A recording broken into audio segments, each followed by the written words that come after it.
Okay, this last repair we're going to show you is usually what happens at the result of a broken glass that gets into a machine, and something sharp gets into the shaft seal and cuts the shaft seal, and the symptom to the customer is that the motor is leaking water in between the pump and the motor.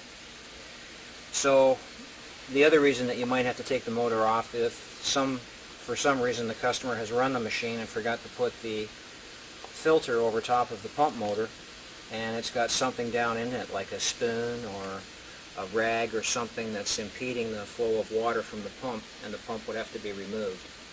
So the first thing that you want to do, which I've already done, is I've undone the petcock and I've drained all the water out of the pump so I don't get a whole bunch of water, and I've drained it down into this container. You can see that there's a bit of water that gets down in there, so it's well worth taking it off so you don't get water all over the place. Let's proceed to take this motor off, and I'll show you what's inside.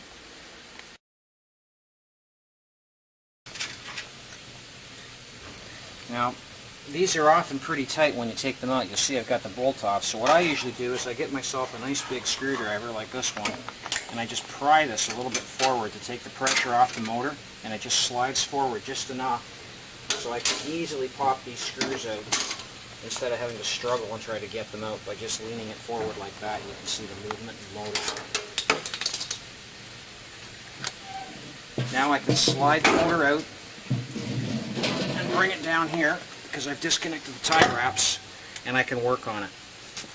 Now this is my open impeller, and you can see the O-ring that seals this against the pump, and on the back you can see I have a dust cap. And I've pre-loosened this so I can just pop it off. And the reason we use this motor, one of the main reasons, is the back of this motor has a flat shaft on it. So I can put a wrench on it and put leverage on it, and by doing that I can take something and put it in the blades of the impeller and twist this impeller right off. Motors that just have a slot in the back, it's very, very difficult to get enough leverage when you have to hold it from the center. So if you're out in the field and a shaft seal goes, you're in a position where you may have to have a whole pump with you. But with our motor, because you can get that off, you can get this impeller off and get to the shaft seal and solve your problem very quickly and easily. So now that I've got this off, my next job is to get this shaft seal out. Okay, so we're going to remove this seal. Now there's nothing wrong with this seal, but we just want you to see what it looks like. So I'm going to pop it off of here, and this is the rotating part of the seal. You'll notice that we have a metal bellows around the outside of this. We used to use a rubber one, but this protects it from glass a lot more, so we replace a lot less seals because of this particular brand. It's an excellent seal. And then inside of here is the stationary part of the seal. Okay, so I've loosened the seal off and I've taken the ceramic piece out. So I've got a little rag here, and I'm just going to take the screwdriver and run it around the outsides and make sure that I've got any kind of dirt or sediment that might get stuck down in here out of the way. Make it dry. Okay, that looks pretty good. Now I'm going to take the stationary seal, and I brought some hand soap with me,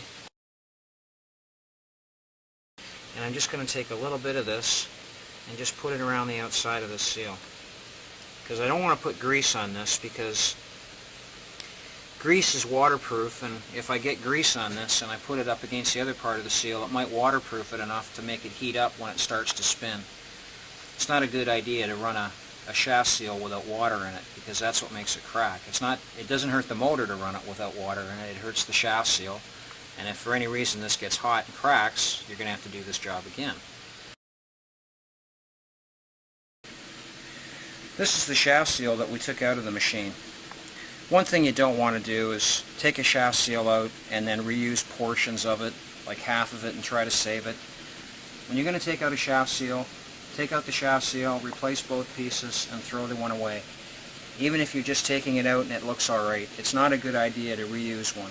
They're not that expensive, and the time and trouble it's going to cause you to go back if it fails again isn't worth your while. So if you're taking the motor apart and you're going to take the seal out, make sure you put both pieces in and replace the whole thing.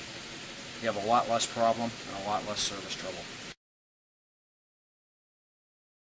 So now I can take this stationary portion, push it back down into the hole, and it's nice if you've got something that you can push over top of the motor shaft to push this down into position. But just keep working it. When you get it down as far as you can with your thumbs, you can use something like a socket wrench that will fit over top of the motor to push this down into the proper position. Then my next job is to put the rotating seal in. The shiny part here is the part that faces the ceramic part here. Clean this off a little bit. And you can see that that just fits right around the end of the seal very nicely. I can push that right into place, so I'm not going to have a problem with it. And now I can take my rotating portion of the seal and push it down over top of the shaft.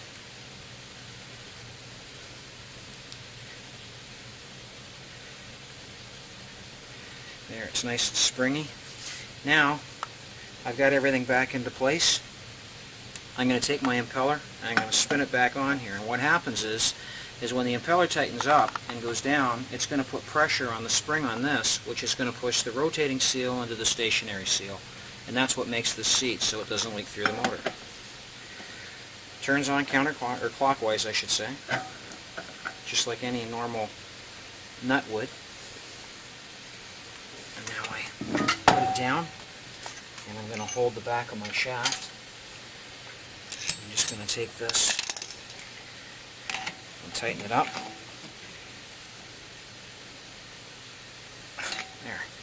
It's self-tightening, so you tighten it up as tight as you possibly can, but it won't come off once you've got it tight. And now I can reverse the procedure.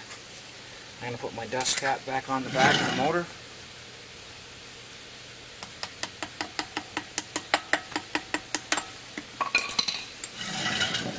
Spin this around and pop this back up into place.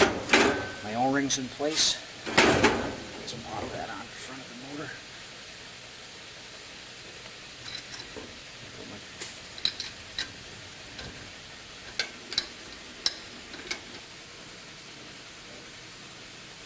I always like to tighten the pump up before I tighten it down on the frame of the machine. That way the motor can move flexibly with the rubber hoses, and it makes it much easier for you to do it up. So it's easier if you put the pump screws back in before you put the screws in that hold the motor to the frame.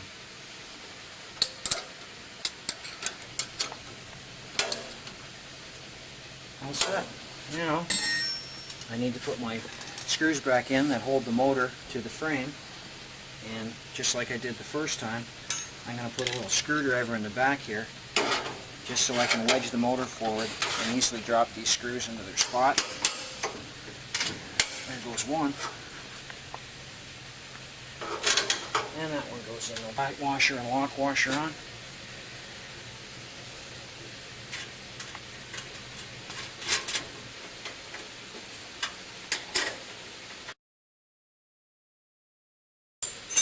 And I'm going to close my petcock so I don't leak water when I fill her back up again. And I'm ready to put some water in it and test it and make sure everything's okay. And that's how you change your shaft seal and replace the impeller. I hope this video helps you. We're doing our best to try to make sure that all of our customers have the access to training.